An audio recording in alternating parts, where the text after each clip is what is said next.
Welcome to the U.S. Center. Our event will start soon. If you are curious about the full U.S. Center schedule, please scan the QR code at the reception desk.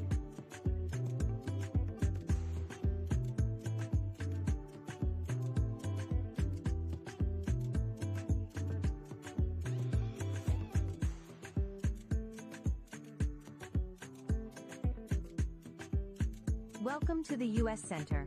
Our event will start soon.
Good morning, everyone. Hello.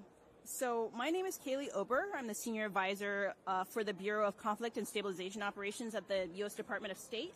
I'll be moderating this event today, but I just wanted to welcome you first to this event, Strengthening Global Security Through Climate Resilience, Emerging Frameworks and Strategies, which was co-sponsored and co-convened by the Department of State and the Department of Defense. And I'll be introducing our first speaker who will be giving opening remarks and setting the scene for this panel. That is Assistant Secretary Ann Witkowski. She currently serves as the Assistant Secretary for the Bureau of Conflict and Stabilization Operations at the Department of State. Prior to her current role, she was a Senior Democracy Fellow at Freedom House, where she co-directed a high-level task force on U.S. strategies to support democracy and counter-authoritarianism. She previously also served as the Deputy Assistant Secretary of Defense for Stability and Humanitarian Affairs and Acting Principal Deputy Coordinator in the State Department's Bureau of Counterterrorism. Please, Assistant Secretary, the floor is yours. Good morning, everyone. It's great to be here today. Welcome to our panel on strengthening global security through climate resilience, emerging frameworks, and strategies. We have three terrific panelists who will help unpack this topic. My colleague from USAID, the U.S. Department of Defense, who's co-sponsoring this morning, and from the UN Development Program. Lead. Thank you. Welcome. I lead the Bureau of Conflict and Stabilization Operations at the Department of State, where we focus on mitigating the underlying drivers of conflict and violence, with the view that by doing so, we are better able to reduce the likelihood of instability. We view climate change as a threat multiplier that intensifies existing vulnerabilities to conflict and instability, and therefore adds strain to our ability to prevent and respond to crises. Climate change is already reshaping our world in profound ways, from extreme weather events to shifting agricultural patterns that impact livelihoods, from rising sea levels to the widespread displacement of communities and people. The impacts of climate change are being felt in every corner of the globe. More than 1 billion people live in regions experiencing climate or fragility that are highly vulnerable to climate change. Climate impacts don't exist in isolation. They interact with other pressures, creating complex, compounded risks that can make it more difficult to advance peace, especially in fragile and conflict-affected settings. The factors that make a place vulnerable to conflict in these settings, such as exclusionary political systems, low economic development, and unequal resource distribution, are often the very same factors that create vulnerability to the effects of climate change. And conflict-related damage and or institutional breakdown further weaken systems essential for resilience against climate shocks. The U.S. government recognizes how important it is to move beyond short-term responses to adopt a proactive strategy that anticipates future challenges at this intersection of climate and security, leveraging science and partnerships to drive innovation and deliver lasting solutions. As a response, we recently released the first ever U.S. Framework for Climate Resilience and Security, a strategic roadmap for addressing the growing threats climate change poses to our national security. This framework is built on 3 guiding pillars. The first, lost my remarks. The first pillar, assessing climate-related threats, advocates for integrating advanced scientific research and data analysis to monitor and predict climate impacts on a global scale. This proactive approach enables early identification of national security risks, ensuring timely and effective responses. The second pillar, partnering for an integrated approach, highlights the importance of stronger collaboration among U.S. agencies and with our international partners. By aligning resources, expertise, and technology, this coordinated effort empowers global partners to better manage climate crises and promotes long-term stability and peace. Finally, the third pillar, investing in collective resilience, prioritizes long-term collaborative investments aimed at strengthening national security by reducing vulnerabilities and mitigating economic losses due to climate impacts. At the U.S. Department of State, we are committed to advancing these pillars and embedding climate resilience into our foreign policy. We have already made significant progress through initiatives like the Global Fragility Act and associated U.S. strategy to prevent conflict and promote stability, led by the Bureau of Conflict and Stabilization Operations. The strategy is a long-term, cross-cutting, and whole-of-government initiative to redefine how the United States partners with other governments to address the drivers of fragility, prevent violence, and advance stability in areas vulnerable to conflict. Our 10-year country plans address direct and indirect climate hazards and vulnerabilities, examining how these factors contribute to fragility and conflict. Our plans recognize that climate adaptation can foster long-term peace and security. We advocate for conflict-sensitive approaches to climate action in fragile regions, recognizing that climate adaptation can also promote peace and stability through improved governance and utilizing climate responses as an organizing principle for policy and programs. At the same time, climate considerations must be incorporated into conflict prevention and stabilization, ensuring that the respective strategies reinforce one another and contribute to long-term resilience. In West Africa, for example, we are piloting a program that integrates climate data into traditional mediation practices and strengthens communication between farmers and herders. We are also working with local scientists there to improve their understanding of climate data, training community members on using early warning systems, and involving women as facilitators to promote inclusive approaches and empower communities as a whole.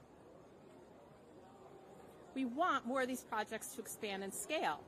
We have created a joint Department of State and USAID Climate Fragility Programming Resource Guide designed for practitioners to incorporate climate considerations into conflict prevention and stabilization efforts. These new steps underscore how climate adaptation is not just about mitigating climate shocks and stresses in fragile and conflict-affected settings, but can also be a key element in fostering more resilient and secure communities. Global partnerships will continue to be critical to our efforts. At COP29, the United States signed the Declaration on Climate Relief, Recovery, and Peace, a vital step in strengthening partnerships and finding new opportunities for collaboration. We'll continue to embrace the spirit of the RRP and build on this foundation to amplify our collective efforts. So in sum, through diplomacy, innovation, and joint action, we can shape a future where nations are better prepared for the challenges of climate change and where the objectives of peace, stability, and security are part of the central calculus to respond to that change. The stakes are significant, but the potential for progress is even greater. As we will hear from our distinguished panelists today, by working together across sectors, across governments, across societies, across organizations, we can meet this climate challenge head-on even more effectively as we seek to secure a safer, more sustainable future for all. Thank you. Kaylee.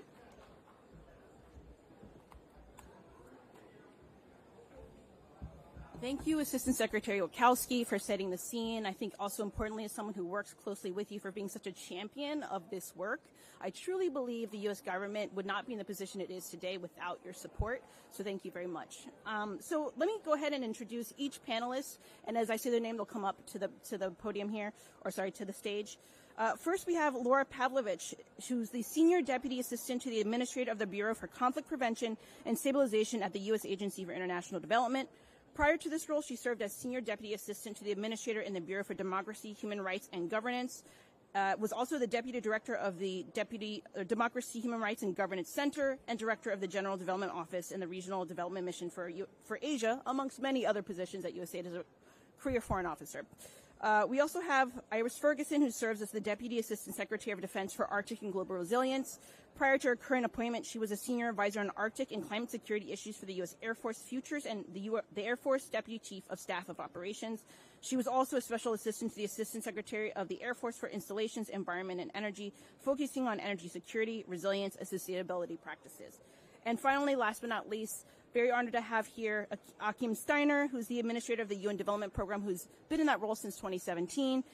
He also serves as the Vice Chair of the UN Sustainable Development Group, which unites 40 entities of the UN system that work to support sustainable development. And from 2006 to 2016, he led the United Nations Environment Program. So we have a very varied panel with a lot of depth and breadth of experience, and I look forward to having this conversation with them today.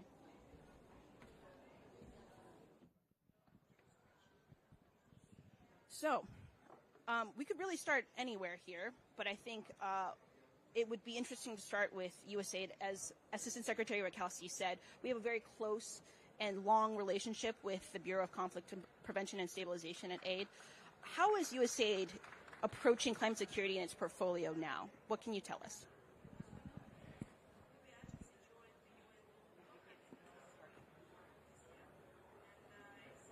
It's working. Okay. So we're at a place within USAID where we see our overall development priorities being shaped, in many cases, really dramatically by the twin challenges of climate change and conflict. Our colleagues in the Bureau for Humanitarian Assistance have a famine early warning systems network that makes very clear that the two biggest drivers of food insecurity globally are climate change and conflict. This isn't just an outcome in its own right, but it's an indicator of many other development challenges. And this comes at a time when 80% of USAID's missions around the world are affected by conflict and violence. So for us, our work is really about developing integrated responses to these challenges. Because on the one hand, instability can be sparked or exacerbated by climate variability, which can in turn lead to further increases in climate change vulnerability, and it makes adaptation much more difficult. Conversely, addressing the drivers of conflict can also lay the groundwork for increased climate change resilience. So to that end, our climate security portfolio at USAID falls into three buckets: addressing the conflict risks driven by climate shocks, addressing the climate vulnerability driven by conflict, and ensuring that our climate work is conflict sensitive.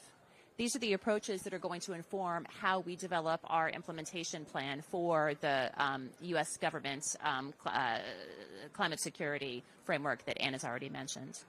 And in many respects, this is what the agency was built to do. We have climate expertise led by our colleagues in the Resilience, Environment, and Food Security Bureau. We have conflict mitigation expertise in my bureau, the Bureau for Conflict Prevention and Stabilization.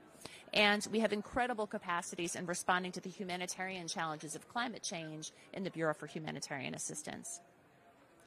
A really important way that these efforts manifest is through cross-bureau partnerships. For instance, USAID's Center for Water leads a program called Fragile Waters. It's a 5-year global mechanism that uses locally led approaches to increase water security in fragile contexts and working across the humanitarian development peace nexus through a combination of technical assistance, grants to local organizations, and analysis. So, for example, USAID Haiti leveraged Fragile Waters to help farming communities in Northeast Haiti adapt to severe drought conditions. In partnership with the Center for Water Resilience at the State University of Haiti and Limonade, USAID worked with engineer and farmer associations to construct a new canal that sources water from an area that was vulnerable to conflict. Given this context, it was immediately evident that this effort actively considered conflict dynamics in designing this intervention. The team is now combining aggregated data from aquifer mapping, qualitative collection of information from farmers on how they understand water security and resource management practices to ensure that the canal not only addresses water scarcity issues, but also doesn't exacerbate conflict dynamics. Given the changing landscape where we see increased conflict trends and climate trends moving in the wrong direction and increasing humanitarian needs, these sorts of partnerships are going to be at the center and are incredibly critical to USAID's ability to engage partner governments in addressing these challenges. Thank you, SCA Pavlovich. I think partnerships is quite a central part of this work, as Assistant Secretary Rokalski said, and as you've mentioned, and I think UNDP is one of those partners that we can work really closely with. And I'm told that you work in 170 countries and territories, and so you've already been doing a lot of climate security work, especially through the climate security mechanism. What have you learned? What approaches and policies have you found effective in ensuring that climate interventions contribute positively to stability and peace? Thank you very much. First of all, it's a great pleasure to be here with all of you and also to be addressing an issue that a few years ago began to emerge as a bridge between what was happening on the climate front with a broader understanding of the great risks to our collective future. And I think today we have a very fascinating discourse from 2 points of view. First of all, the notion of threat multiplier that you, Anna, also alluded to just now, I think has become widely accepted. Climate change is in its first instance a disruption, and no society is better off when it is in a state of disruption, whether as a result of a short-term natural disaster, extreme weather event, or whether it is, as we observed in Sudan and Darfur over decades, where a change in rainfall patterns began to also drive a different set of metrics around which communities began to have to compete around very scarce resources. So there are many ways in which climate change is indeed a threat multiplier. I think where UNDP, by tradition, with its human development concept, already for a long time tried to broaden the notion that development is a way of de-risking the future. And it is even more so in the case of living in the age of climate change, where we are now confronted with not just recognizing the threats, but asking ourselves, how can development, how can sustainable development create more resilient societies, be a preemptive and preventive investment on the one hand, and then where a crisis arises, and sadly we live in a period of time where we have more conflicts, more crises than perhaps for decades in our world. You said 80% of USAID's programs are affected by this, is another way in which we are trying to change the way in which we look at climate change, not only as a threat, but actually as an opportunity. Let me start with something very basic that we began to learn together, for instance, in Iraq, where stabilization as a programmatic response really began to go to scale. The moment when cities were liberated from ISIS, when in a sense we had 5 million internally displaced people, and because of a concerted effort by the Iraqi government and the international community, we managed through a massive program with thousands of reconstruction early recovery projects to bring 4.5 million back to their homes within 6 months. This is already a major intervention. It is not just a humanitarian response. It is actually a way of trying to get people out of becoming humanitarian caseloads. I think this is the first thing we have to learn. In crisis moments, particularly climate change-driven natural disasters, not only to focus on the humanitarian element, which is fundamental to save lives, but to also save livelihoods, because that is one way in which we can get a much more resilient society, particularly in the rural economies of many countries going. I think a second example is something that we have paid a lot of attention to in recent years in the Sahel. I mean, we have to acknowledge that from an international partnership point of view, we are confronted with a collective and serial failure of interventions, of programs, of efforts to try and deal with the combined governance, climate change, poverty, and lack of economic development opportunities. And what is very striking is that we know that, for instance, access to electricity is one of the most fundamental variables that changes development trajectories for a community, for a national economy. And interesting enough, in this era of climate change, renewable energy, mini-grids, off-grid electricity generation has become financially and economically highly viable. We are missing opportunities right now to invest in precisely that ability for communities that are largely cut off from any state services to actually begin to rebuild their own local economies, including through stabilization programs that we are implementing across the Sahel today that begin to rebuild economies, governance systems from the ground up. Because investing in central government is one dimension, but when central government is so constrained, it is, in a sense, also not the most promising level at which to invest. These programs need much more attention because they are a way of helping these countries move from an essentially ungoverned space into a more functional governance and ultimately economic development pathway. And the last example on energy is in a country such as Yemen. For many, Yemen today is defined by the de facto authorities, the Houthis, what is happening in the Red Sea. But actually, this is a humanitarian and development catastrophe that has been playing out for almost a decade now. Catastrophic consequences.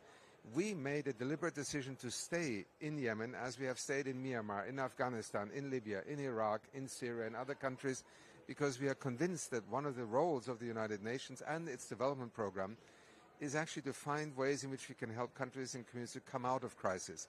In Yemen, interesting enough, helping women to run local solar mini-grids has become a fascinating program where they are power entrepreneurs now in their communities. They provide the only source of electricity in their community. And with photovoltaic and solar mini-grids, we are now beginning to literally reach tens of thousands of people from a development, income, livelihood, but also from a climate change perspective. So to end my remarks, I mean, in our work as UNDP, and as you mentioned, we are the UN's development offer to the developing world. That's why we are present and supporting countries, literally in 170 countries, territories, is that in every country the entry points will be different. But climate change is today the greatest opportunity to turn a threat into an opportunity to invest in de-risking the future, in investing in livelihoods, and looking at some of the core drivers that allow us to design a project in UNDP today that may be, in its ultimate purpose, trying to address SDG 13 on climate change, but its entry point is actually SDG 7, access to clean and affordable electricity, in order to initially address SDG 1, eradicating poverty. This is the kind of design that I think we need to embrace, because if we only view climate change as a security threat, we actually underestimate its potential to build greater human security and therefore more stability. Thank you. Thank you, Administrator Steiner. I think we've heard a very sort of varied and deep response from the human security, development, humanitarian nexus. I'm wondering, from your point of view, Dusty Ferguson, from the Department of Defense, how are you approaching this issue? How are you approaching partnerships within your department and with allies and partners? Yeah, great, thanks. And thank you all for hosting us. This is working, right? Okay, just wanted to check. So just quickly on why the DoD is here, if you don't mind me starting with that, because I often get quizzical looks of why the Department of Defense is even showing up to COP. But we're, one, in the strategic risk business, and us interpreting climate risk is really important for us at home, where we see a number of our installations at the risk to sea level rise, to increase wildfires, increasing levels of hurricanes, and even within our own U.S. We're still responding to some of the hurricanes that just hit us just even a month ago, where our own active duty troops are on the line and responding to many of the disasters. We're also seeing new areas of strategic competition, including in the Arctic, where we see new areas opening up due to climate change. So one, we're in the interest of de-risking for ourselves, to use your parlance, but we're also one of the largest organizations in the world, and we have small cities, we have aircraft, we have ships, we have lots of different platforms and installations that not only we're wanting to ensure that they are not vulnerable to the effects of climate change, but we're also looking to leverage the innovation happening in the commercial sector to ensure that we are leveraging the different types of energy efficiency, different types of innovation that we can bring back into our own system to make us reduce our own energy footprint. So that's a little bit of the reason why we're here in the first place. But partners are critical to all that we're doing, quite frankly, as we navigate the climate crisis, but also the energy transition. Actually, 2 years ago, the first time we ever attended COP, we came to Sharm el-Sheikh, and we recognized that there weren't a lot of fellow militaries that were here.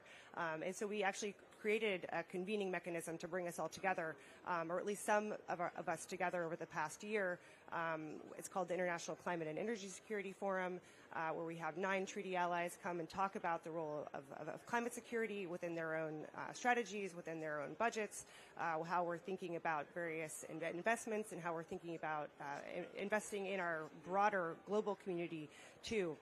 So we're putting that we put that together in San Diego last year, and we'll host it again in Australia this coming December, actually, and it'll rotate between the different countries. So I'm really proud of that effort, that we've been able to create a forum that brings together partner militaries to not only see the crisis, but also look at opportunities for investment together and in different energy technologies as well. And then the other area that we've really been heavily focused on with partners is convening. And in particular, we've been convening in South America and in Africa and in the Indo-Pacific, and pulling together our partners in these countries to understand how they're interpreting climate risk in their various theaters, because everything is so variable. I mean, we heard your remarks were so helpful in framing the differences in some of these regional dynamics, whether it be sea level rise in the Indo-Pacific or water scarcity on the African continent. A lot of the solutions are local, and we need to be listening really intently to our partners and what they need in particular. For many of us, and then from a military perspective, it's not that we want to respond to crises. Quite frankly, and for the U.S., it's not in our mission mandate to respond to natural disasters. We are a support for our domestic bodies, but we are often called in to respond to crises when our domestic authorities cannot get there in time or don't have the capacity. And it's very much the same with our partner militaries that we see, that it's not necessarily their first mission, but they're increasingly on the front lines of responding to national disasters, like it or not. And so we're working closely with them to provide the training and tools that we can, early warning tools and some of the capacity building tools to ensure that they're able to better predict and respond. Thank you so much, Dusty Ferguson. So I think we've heard that local is very important, context matters, and it's something that we haven't really talked about in depth is governance, because that's really at the heart of what we're talking about in many respects. And so I actually want to turn to SDA Pavlovich. Given your experience with the Bureau of Democracy, Human Rights, and Governance, how do you view the integration of USAID's governance initiatives within the agency's broader climate security portfolio? It's a great question, Kaylee. So we really see governance as being paramount for managing security risks, and really inclusive and effective governance being really critical to climate adaptation and mitigation efforts. And because of the fact that, frankly, in the absence of inclusive governance, even the best laid plans for adaptation and mitigation really risk exacerbating or inadvertently worsening inequality and sparking conflicts between communities whose resources are increasingly coming under threat.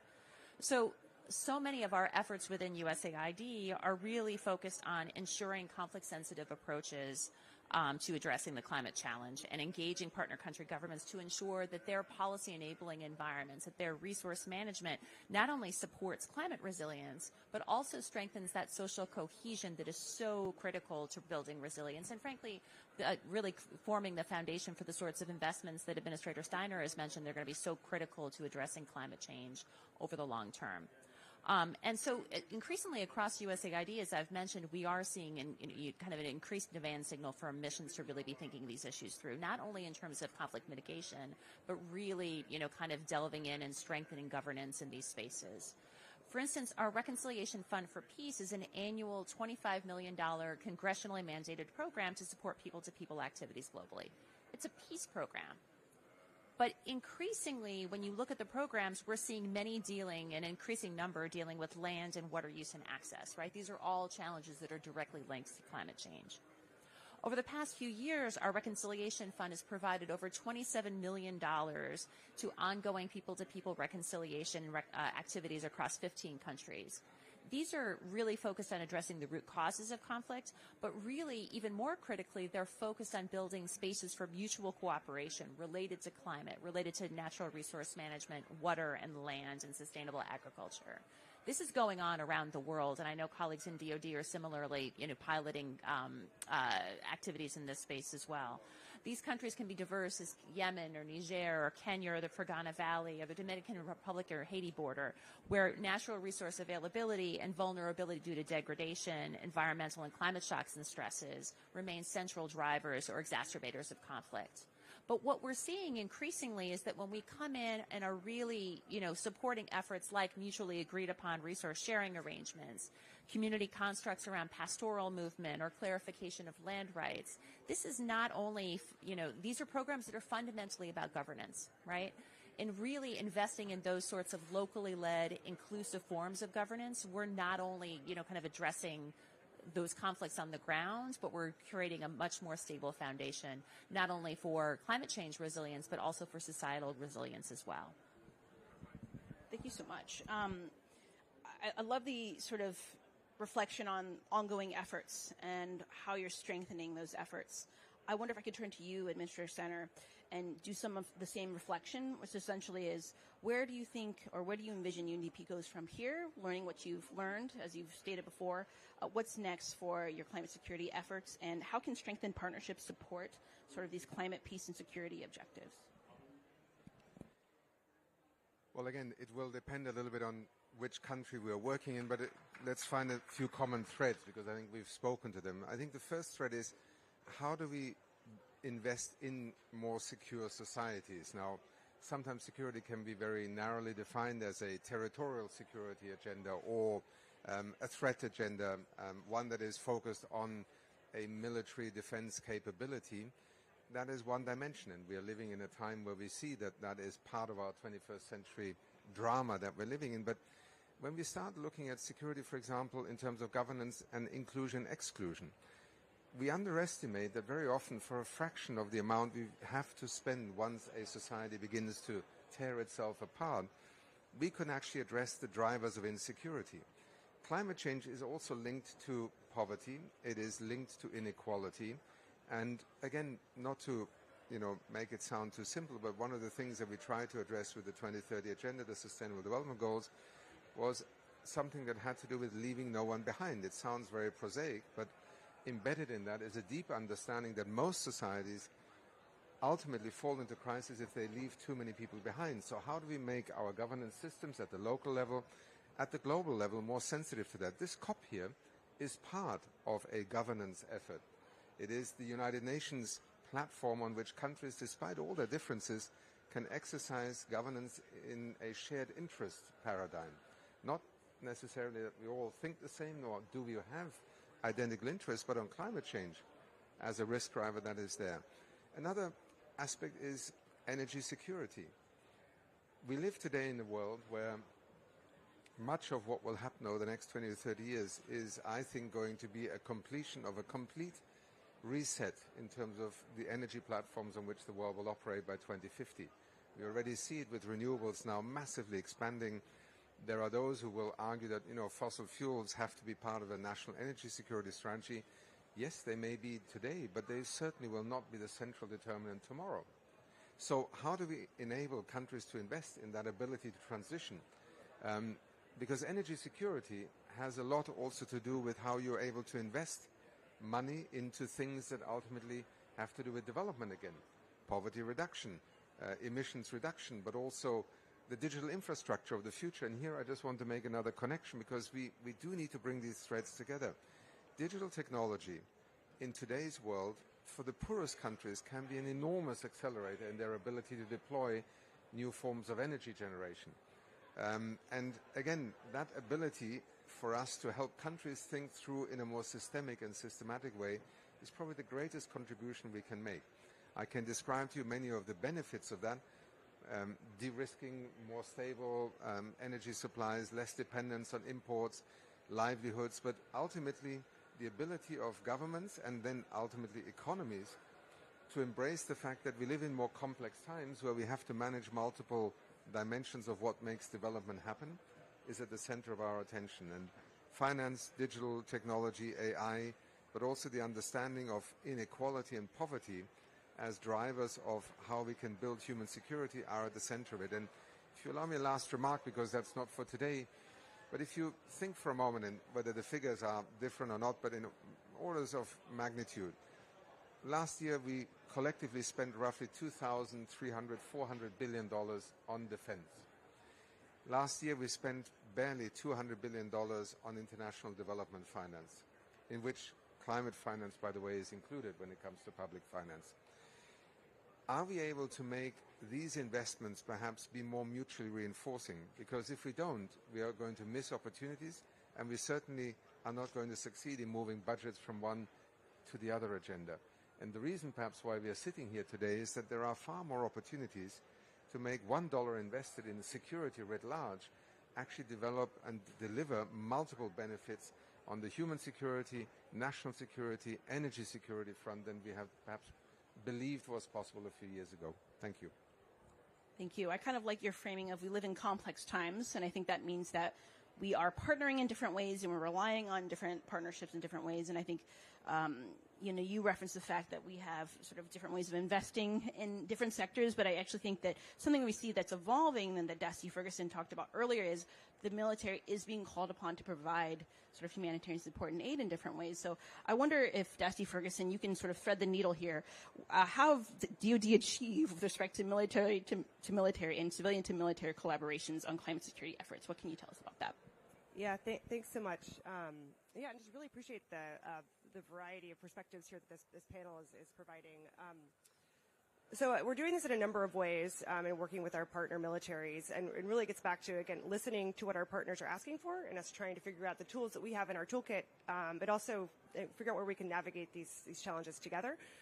We have a number of tools that we've been rolling out. One is the Defense Climate Assessment Tool, which helps us look at military installations in particular and the vulnerability to climate effects, including sea level rise and wildfires.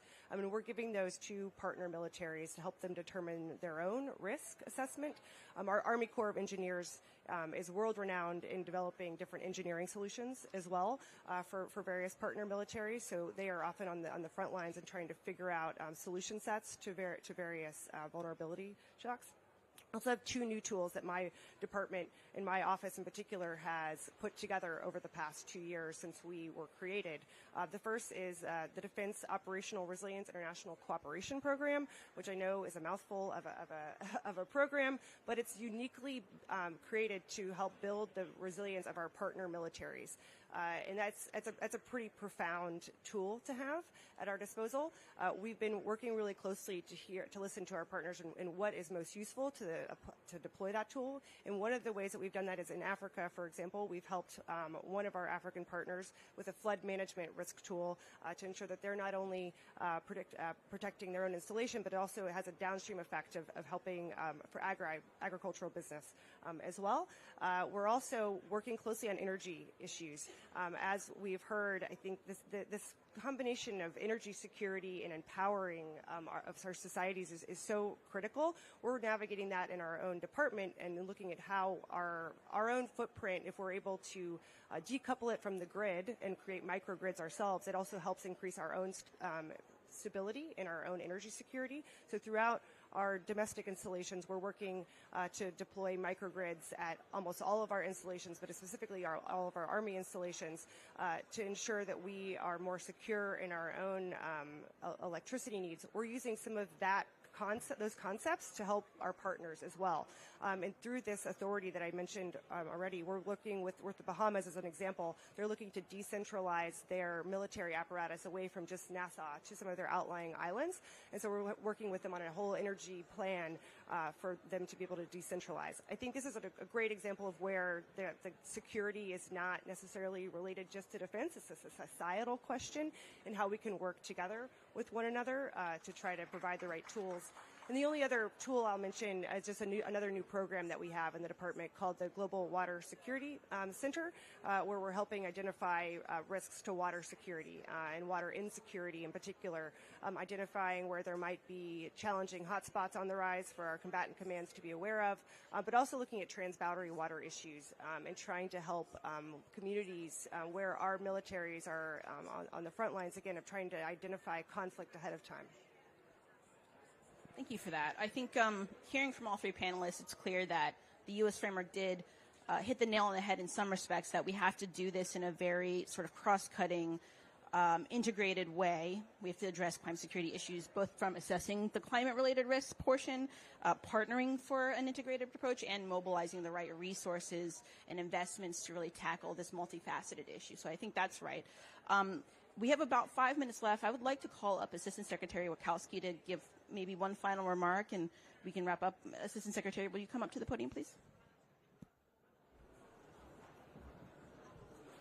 Thanks, Kaylee, and thanks everyone. I hope you've had as much appreciation as I have for the range of perspectives that we've heard here today across development, across defense, from the UN Administrator Steiner, UNDP. Different perspectives on the array of issues that we're confronting at the nexus of climate and security, and the different ways that we can look at solutions that are terribly context specific. Some of the work that's already underway and ways of thinking about how we might approach the set of efforts in the future in a multi-sectoral fashion. I think we've really underscored that today. And I just want to close by underscoring something that Administrator Steiner said, noting that climate change is a way to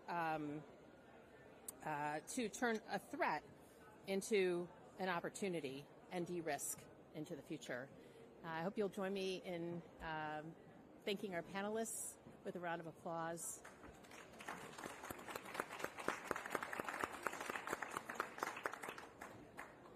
Thank you. Thank you all so much for joining us. Have a good rest of your day.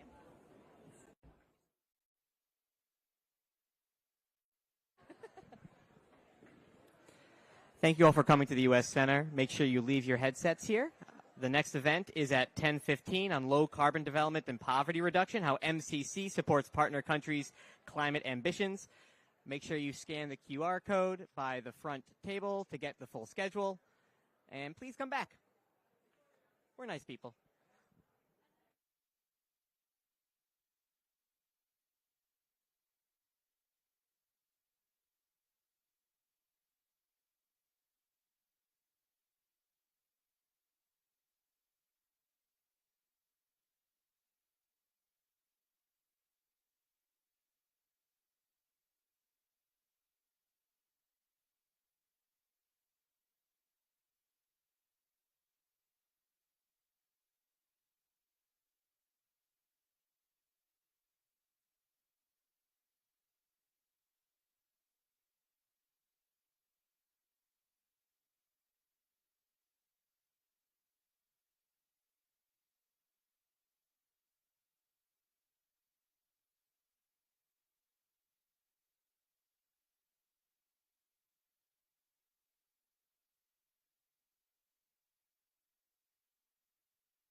Welcome to the U.S. Center. Our event will start soon.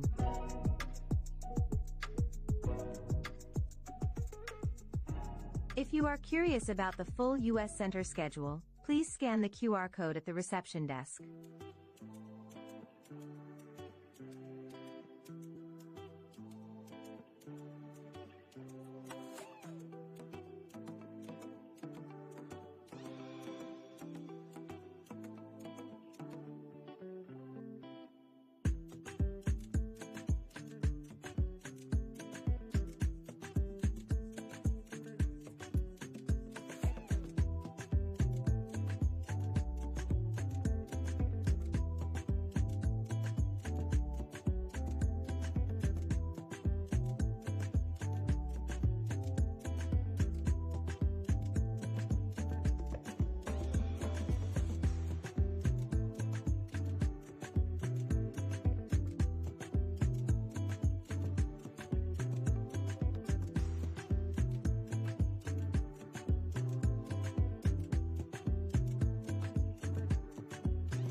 Welcome to the U.S. Center. Our event will start soon.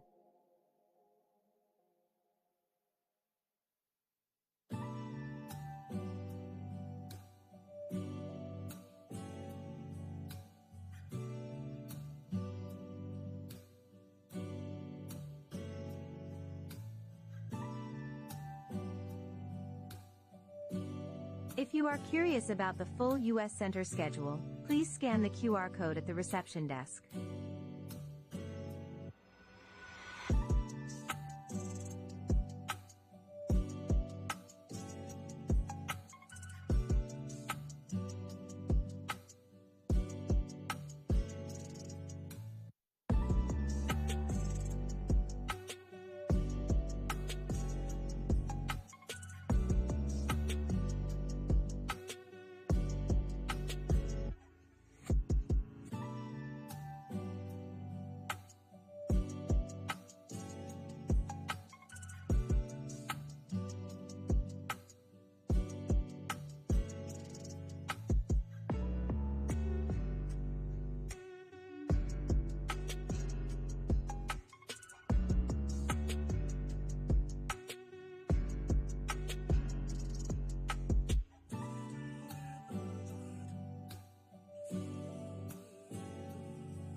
Hello, everybody.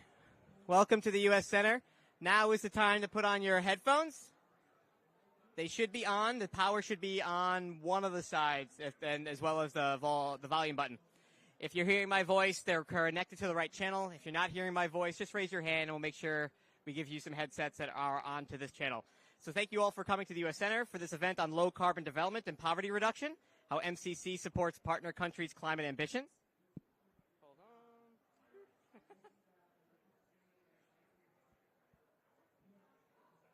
I'd like to welcome to the stage for our first for opening remarks, Deputy Vice President for Infrastructure, Environment, and the Private Sector at the Millennium Challenge Corporation, Jonathan Richard.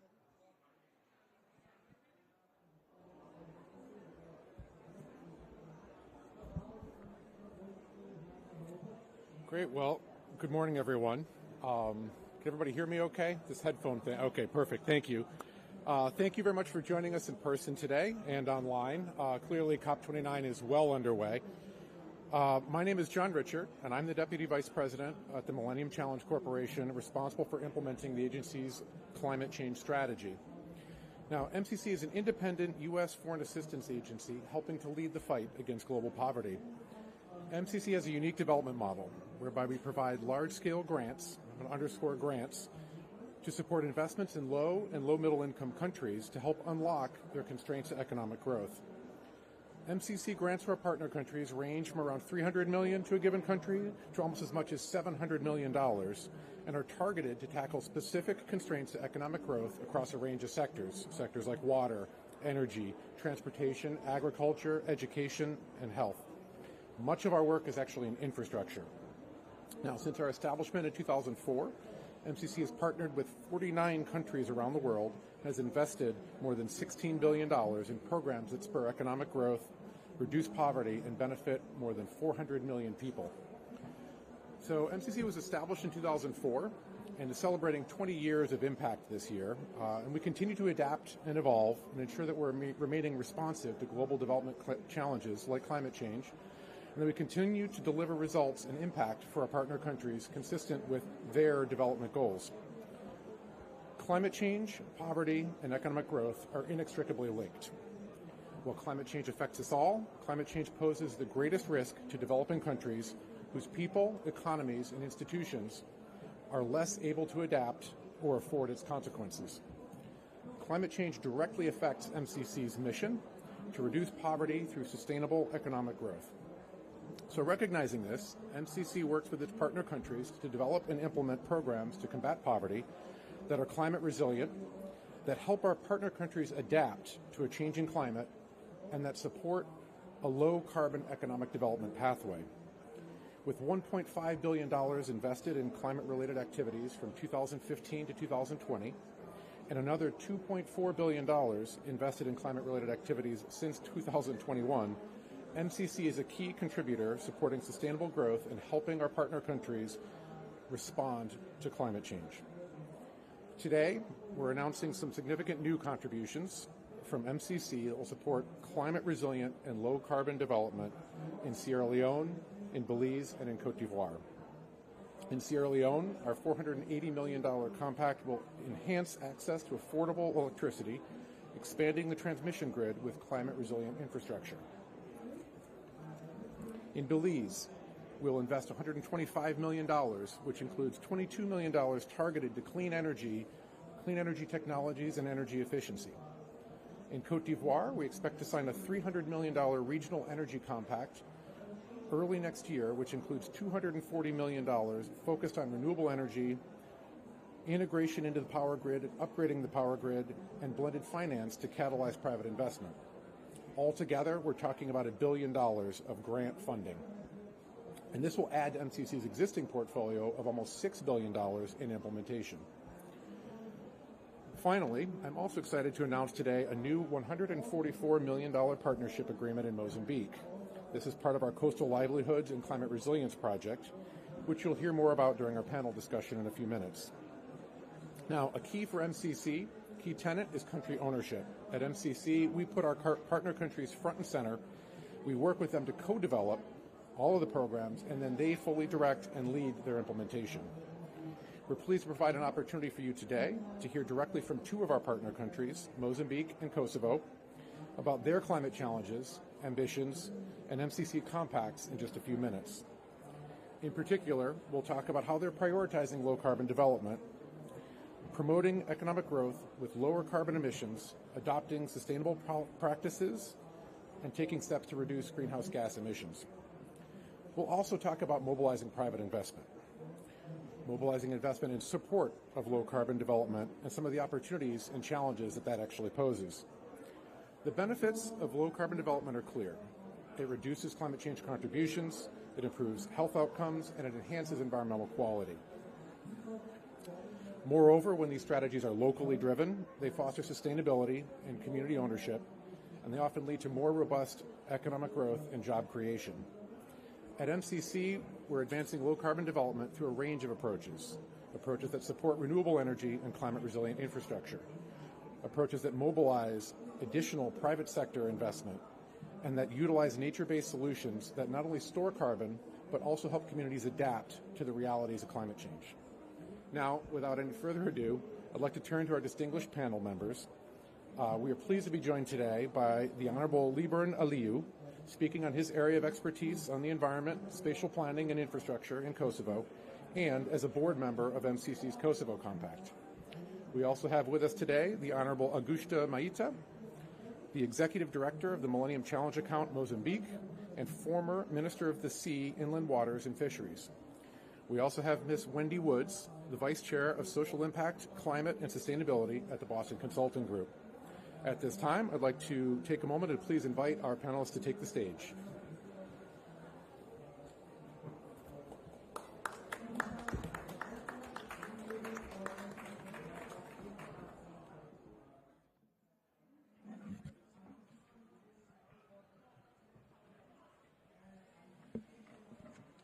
All right. Again, I'm going to do a little bit of a mic check. Okay. So let me again just start by thanking all of you for joining us today in this discussion and participating on this panel and discussing this very pertinent and important topic here at COP. I'd like to start off with a little bit of a question about cleaner technologies and maybe put the first one to you, Liburn. Not only was 2023 the hottest year on record, but it was also the first time that the world exceeded a major climate threshold. We exceeded the 1.5 degree increase that everybody said we didn't want to do. Average temperatures over the entire year exceeded that threshold. And now as we look at that and we think about how we can really step up our game, lower emitting technologies like renewable energy and supporting technologies like battery storage have got to be scaled up if we're going to achieve low carbon development. Could you tell us a little bit about how these cleaner technologies and this type of approach is being taken in the Kosovo Compact? Thank you. At first, let me just show a bit the background of situation with energy in Kosovo. Our country is producing 95% of its energy from coal. We have very low capacities of water. So the transition to the renewables is actually quite a difficult, quite a challenge. And what is Kosovo doing in order to do this transition? Because something is that we have to get through it. So beside, and this is all happening with a friend of our country friends that are bilaterally helping Kosovo on doing this challenge and doing this transformation. And this transition actually, beside mapping, identifying potentials in every area, on the countryside, on the urban areas, rooftops,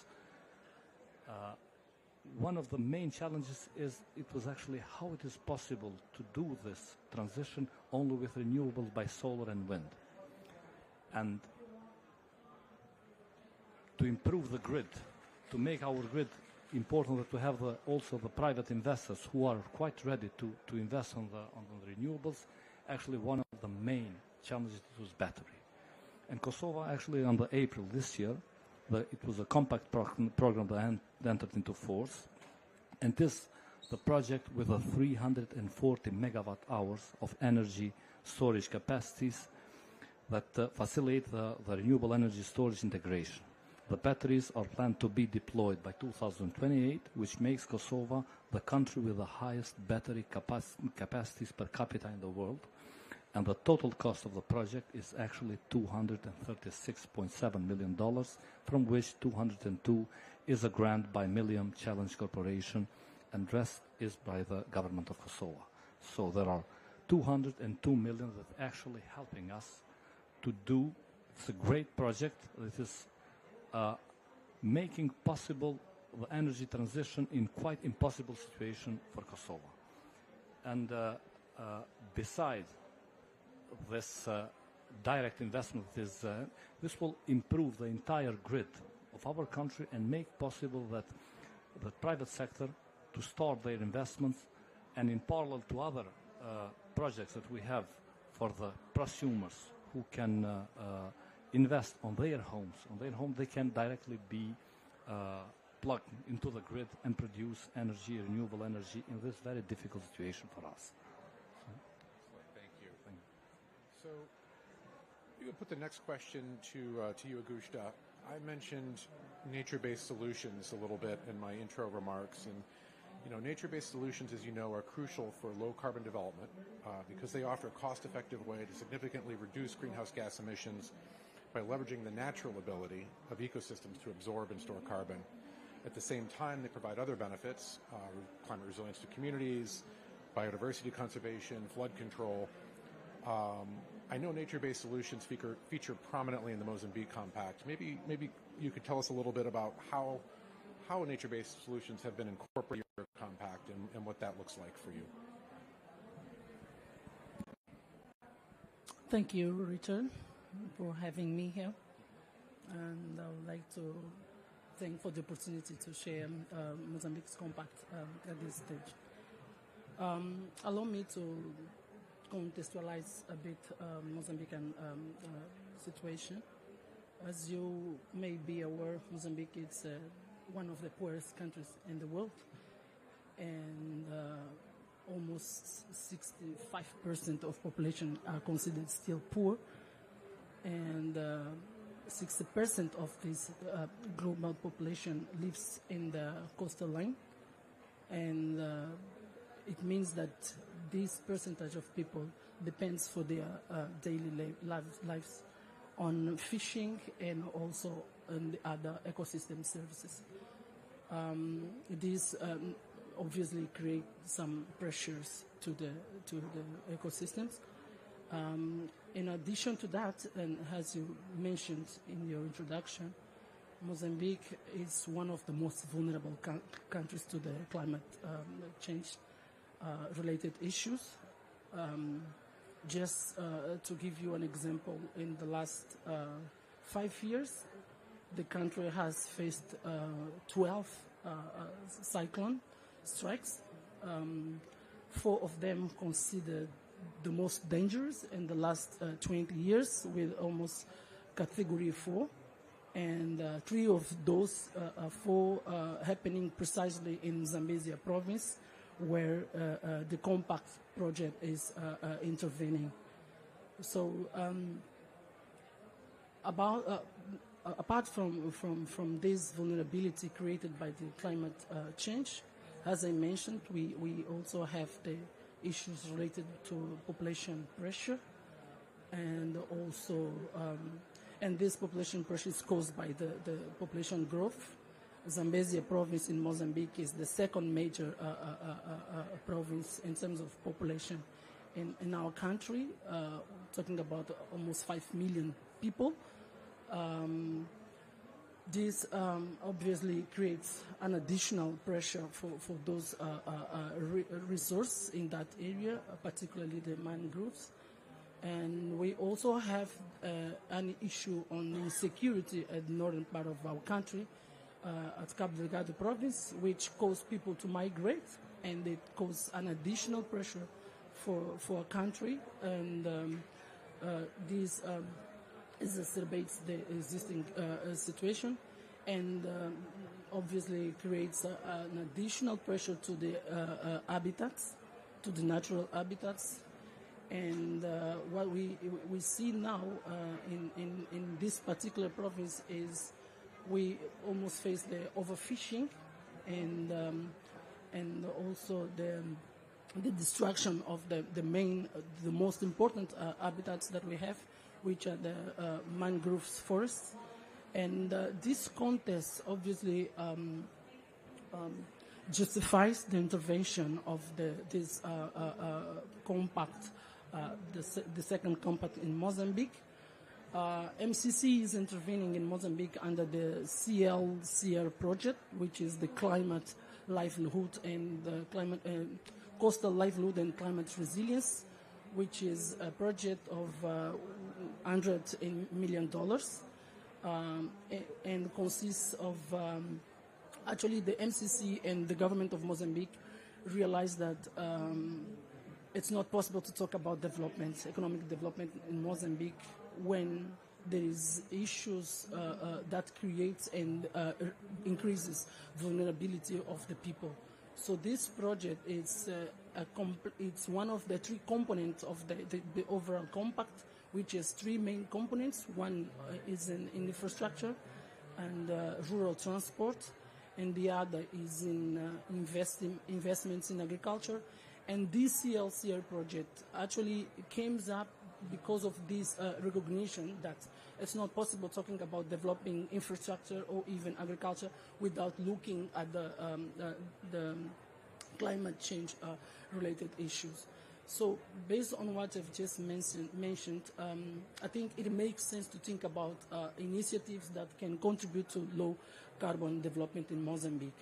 Since the Mozambique has a huge potential on growing the mangroves forests, we have just focused on this main ecosystem to sort of bringing the discussion on low carbon development, because we believe that those ecosystems are important not only to sort of contain the advance of climate change, but also they are even better to restore and to restore and sequester the carbon.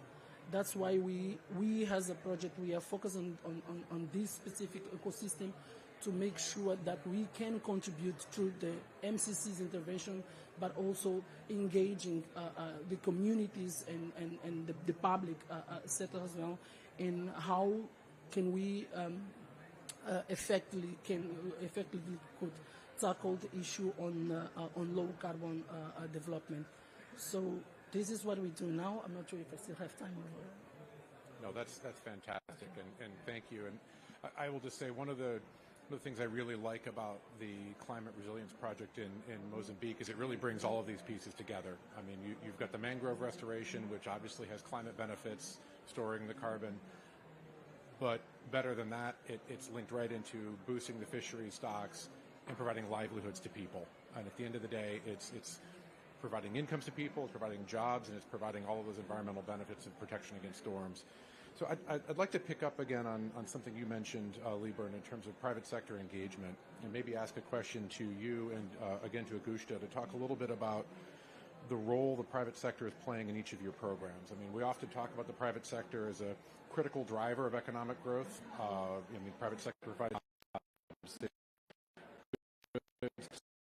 that money pressure, also bring solutions, technology. This is built into programs about investment around direct the bring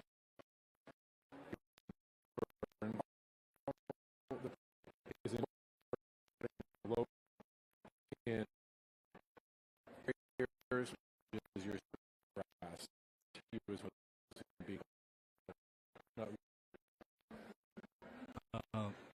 Thank you.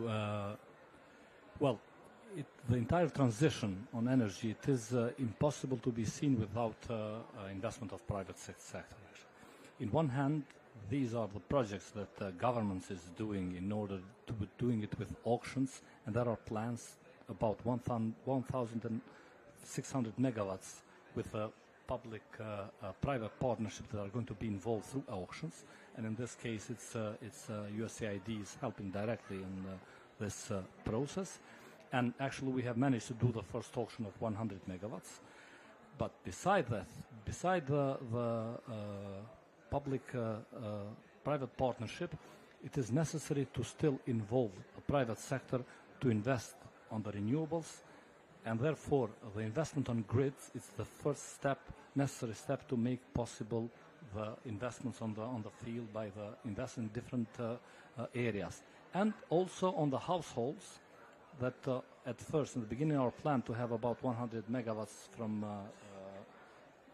prosumers, from the investments, and for this, the government was directly involved to do the entire preparations to have identified potential, roof potentials, potentials on the fields, everywhere on the ground, and mapping them, doing the entire procedures to liberalize the procedure in order to have easier investment, private investment. There are a lot of other difficulties in our country that we had always to adapt into the situation. That is, for example, after the war, about 70% of the existing construction grid is the houses are informal, and therefore to intervene into the informal housing stock, it was necessary to adopt the legislation first.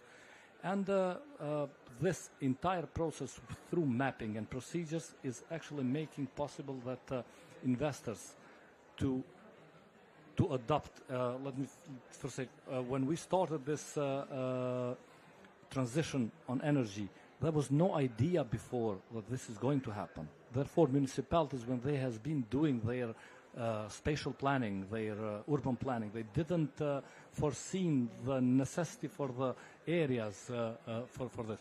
Therefore, we had to adopt all these things in order to make now possible that these private investors can do their investments and immediately plug into the grid. Again, the project with MCC is the one that is a crucial one. It's helping for making possible this private investors to do their investments. Thank you. Thank you. Augusta, your thoughts? Yeah, well, I think in the Mozambican context it's the same, and actually we have an innovative approach that has been brought with the MCC project, which is making sure that private sector is one of the major actors in the process. We have been engaging this private sector to work in developing areas such as aquaculture, agriculture, and also tourism. As we also bring to this approach two additional partners who actually co-partner with other private sectors to make sure that we have the appropriate linkage with the communities. Just to give an example, we now in a phase where we are working with a partner to sort of delimiting land for the private sector to operate, and this is important for us because by having secure land, people can be willing to invest. I'm not sure if you are aware, but in Mozambique, land is not a private one. Land is public, and sometimes it causes some additional constraints because and creates some limitations in terms of security of land. So now, for the purpose of this specific project, we have specifically identified partners who are concerned in identify secure land for people to invest on these three areas. Through these two partnerships, which is one biofund, which is an an agency which deals with conservation of nature. We are expecting to have this partner as one who will be working with community in making sure that the ecosystems are restored in a way that can create resilience into the communities. But we also have an additional partner, which is ProAzul, which is more concentrated in a sustainable blue economy. And through this specific partner, we aim to make sure that we can invest in sectors such as fisheries, agriculture, and also tourism. In fisheries sector, I think this approach, alongside with what we call the CCPs, which are the community councils of fishermen, are quite innovative because we make sure that we bring all the partners together to make sure that this is an inclusive process and that the private sector can operate in a way that also enhances the capacity of the communities. No, thank you. And I'm hearing other things, and just to underscore a couple that I'm hearing are pretty here is coming here justice, if not community, state after CC, and to do work. Newcomers not know really maybe Wendy about how we're not there, putting $4. I'll say critical. Put a actually program. What are some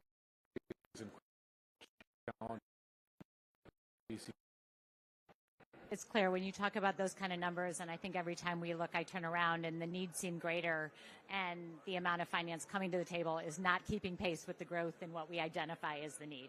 And so it does take all of us, that's really clear. The private sector, obviously, as we all know, is not a monolith. And so when we need to think about that, we need to really talk about, well, what do we mean, and, which aspects of the private sector, and there will be variation. But I think the thing that I take heart in some ways, is I do actually see positive signals in terms of the financing and the funding that wants to come to the table, right? We see real green shoots in terms of the sustainable debt numbers growing. Just looking over the last, first part of last year to the first part of this year, we see 15% growth in that. We see a real expansion in the comprehensiveness of what sustainability means and the way we're bringing in more development dimension, gender dimensions, things like that. And so there are green shoots out there. When I think about some of the startup capital, when you start to think about some of the clean tech, the clean development sides of things, right, we had 10 years of 12x growth, fantastic growth in the capital that was coming to startups. And in the downturn we had last year in some of that private capital, that clean work was so much more resilient, right? In terms of the financing still coming at a rate much higher than other startups. And so there are green shoots out there.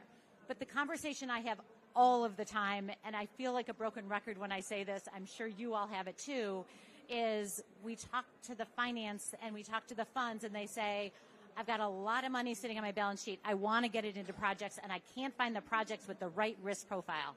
And then we talk to folk who've got, in the ground, in the places that have the projects, and they say, but I don't have the financing. And how do we square that? And I think what you're asking is, how do we not just square it, but how do we scale it? How do we square it at speed and at scale, right? And I think what it takes, I'll oversimplify this dramatically, but I think it's two things, right? One actually is the exchange risk. The foreign currency exchange risk has been really, really tricky for a lot of these funds to figure out how to manage. How do we figure out for the projects on the ground, financing in the local currency, how do we get the dollars in the currency where they're needed, and how do we do the exchange rate hedging so that we can actually manage the risk on the exchange side? The volatility of the currencies in some places, not everywhere, but in some places has been one tough thing that's been really tough for the investors. I think the second thing is just I won't call it a misunderstanding, but a lack of symmetry in the understanding of risks, both in terms of countries and in terms of projects, right? The standards, the consistency, the how we even rate countries on risk. What do we have? 2 agencies doing risk in all of sub-Saharan Africa, right? 54 countries, right? The amount of information that's flowing about what the true risk represents and how to understand the situations when land isn't privately held. What does that mean? What does that mean for the risk? How do we help the investors understand in a comprehensive, comparable way what really is the country risk, what really is the project risk, and how do we actually then share that information in a way so they can properly assess it? Everyone's looking for the opportunity. Everyone wants to find ways to put capital in places that matter, that do the right thing, that then get a return. And if we can really manage a little bit of the exchange rate fluctuation and volatility and manage the perception and understanding and sometimes misunderstanding of the risks, that'll go an awful long way. Well, thank you. I appreciate that. Those are certainly common themes, and I know something that we try to contend with in all of our programs. And how do we play a role as a grant provider to change those perspectives, change the risk profile? And it's not easy. There are a lot of pieces to bring together. Maybe I'm looking at the time here. I'd like to put a question to all three of you. MCC puts a big emphasis on policy and institutional reforms, enabling environment support. We recognize that for our investments to last and to have the greatest impact, we really need to ensure that there are appropriate enabling conditions, and that often means changes to policies, institutional capacity. Maybe if each of you could share a few brief thoughts on the importance of enabling conditions from your perspective, and how can we achieve longer-term sustainability? Maybe start with Augusta, turn to Liburn, and then back to Wendy. Thank you, Richard. Just to add a bit on the last question that I was answering, just wanted to point out that one of the innovative aspects on the MCC's finding Mozambique now is the fact that the partners that are coming are actually bringing their contribution to the pool. So it's not only the finding from the MCC, but we're making sure that those partners who wanted to partner with us are able to also contribute and to make the projects even more sustainable. This actually, it's one of the aspects that actually can contribute to the risk mitigations in terms of the money that is being put in there, and then what happens after this money is funded. In terms of the question that you've just raised, I think we have some advances. I think the MCC project, basically the CLCR project, have been able to achieve some gains so far. I can mention the fact that we've started working with the government. The government of Mozambique has created a unit for finding climate issues. So, and it's our perspective under the project to work with the government to sort of consolidate what they've been doing and making sure that we give we create a enable capacity to the government staff to be able to negotiate in terms of carbon credits and so on. And I think this is something that we've started doing. Another additional example that I would like to share is the fact that the government itself is absolutely conscious that there is a need to reduce the impact of some activities that cause some damages to the environment. And one of the aspects that the government has advanced was the approval of an instrument that prohibits the mining of heavy sands throughout the coastal, some very sensitive coastal areas throughout the project. And I think this is a big achievement because those parts of the country are most vulnerable to this kind of inappropriate exploration of these sand agents. So I think the engagement of the government in trying to contribute in a positive way to change some legislation to enable the projects to achieve its goals, I think it's remarkable in this sense. No, thank you. Lieber, enabling conditions, policy changes, what are your thoughts? Well, the project in Kosovo have thought to change in many times. Just that we do on the mapping or not and that has project doing on fusion fact that increase fast human to this very big project. It's not easy.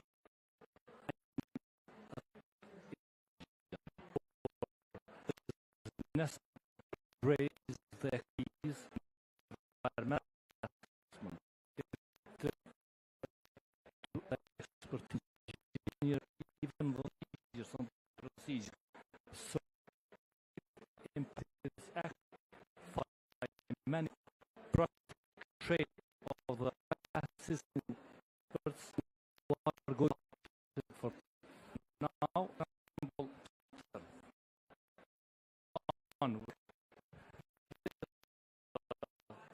within institutions increase they need project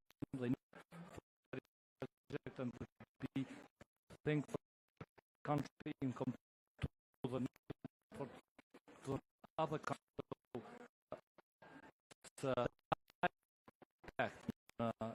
Institutions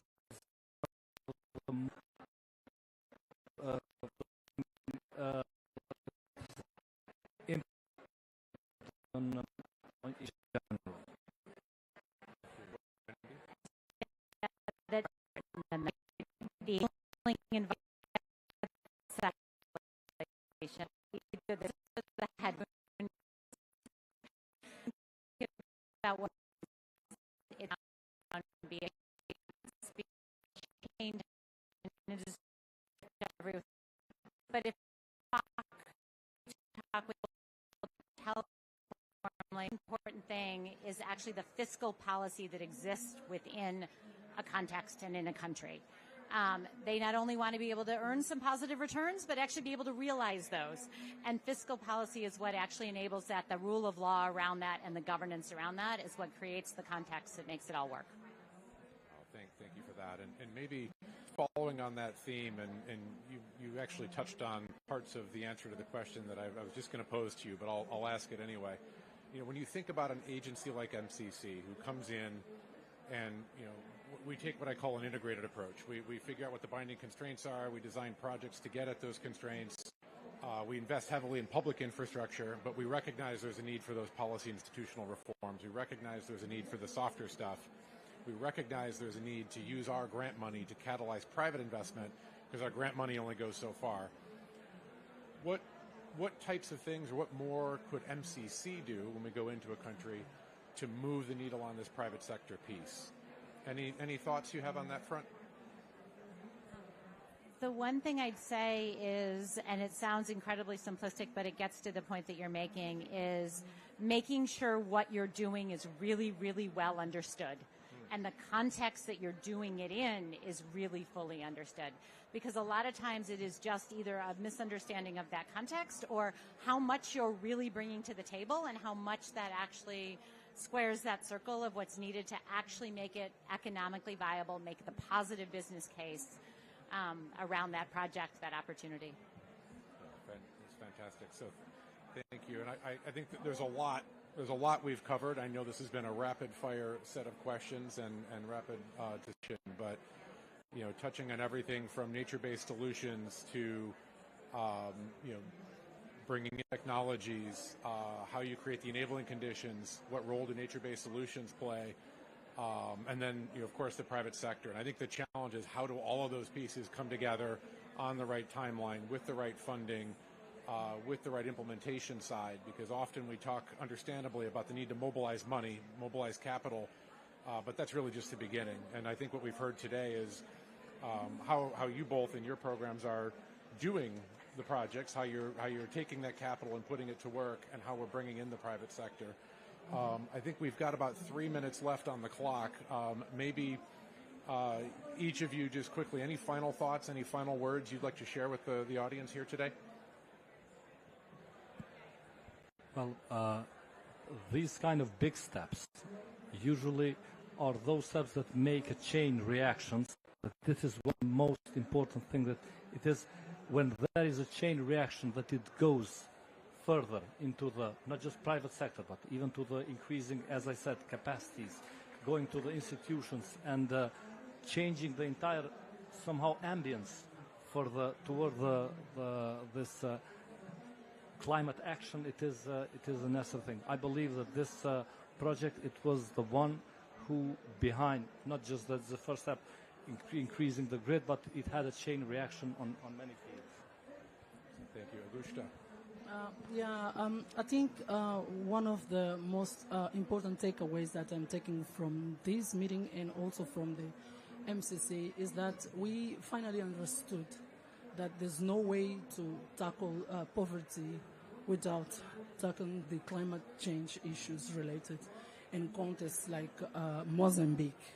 So I think this is really important, and the way these three segments, the government, the private sector, and the communities, are linked to sort of bring some more sustainable results, because it's not only looking at the end of the project, but it's just after the project. What happens to those communities?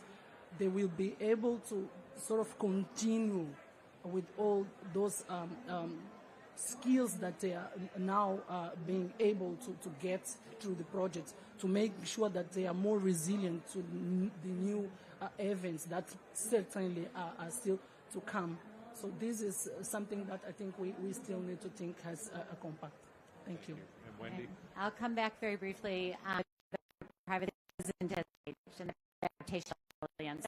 We're obviously very robustly in the mitigation side of things and getting the carbon out, right? How do we build the adaptation resilience? Right now it is, depending on who you talk to, 98% plus public sector investment in that area, right? We did some work recently under the context of Prepare, and there are opportunities for private sector engagement and positive private sector return. We looked at a huge swath of opportunities globally.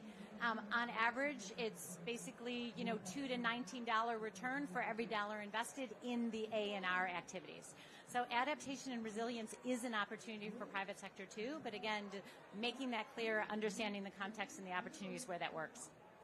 No, thank you. I couldn't agree more. So I want to just thank you all again for joining us today, for sharing your experience, your insights. It's about your program. And I think we are about out of time, but I would like to do a quick photo with everybody before we all leave from the stage. So thank you.